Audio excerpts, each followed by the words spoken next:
আমি নিজেও স্পাইনাল কর্ডের রোগী, 12 বছর যাবত আমি ভুগতেছিলাম। এই কাজ করতে করতে আগে আমার পা টাইমে হাঁটা লাগতো, আর এই অসুস্থ মানুষেরই দোয়ায় আজকে আমি দিব্যি সুস্থ।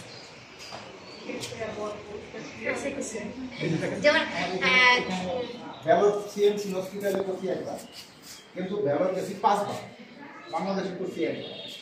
বাংলাদেশের ডাক্তাররা বলছিল যে আমি আর জীবনে সুস্থ হতে পারবো না, হুইল চেয়ার হবে আমার জীবন শুরু। আমার কথা হলো, আমার ঈশ্বর যদি আমাকে হাঁটায় তাহলে আমার কে বঙ্গু বানাবে।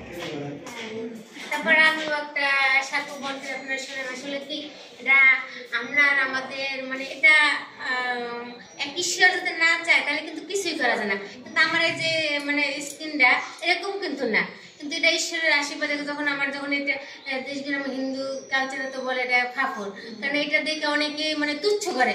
আসলে এটা কিন্তু তুচ্ছ করার কোনো রোগ না, এটা প্রত্যেকটা মানুষের রোগ শরীরের ভিতরে আছে, কেউটা ভাসে কেউটা ভাসে না। কিন্তু আমারটা এক ঈশ্বরের কাছে আমি প্রার্থনা, সবার কাছে প্রার্থনা দিয়েছি, দোয়া দিয়েছি যে আমাকে জানি যে কোনো একটা কালার করুক, হয়তো কালো বানাই তো আগে রূপ নাইলে আমার পুরো সাদা। কিন্তু এমনই এক ঈশ্বর আমাকে এক প্রার্থনা মানুষের চোখের জলে আমি এখন যে একদম মানে পুরোপুরি মানে এখন আসলে বাংলায় একজন আমাদের মানে আমরা যদি এখন হাঁটাচলা গ্রামে অনেকে বাঙালি মনে করে না, মনে করে বাইরে, অনেকে মনে করে আমার বাইরে, কিন্তু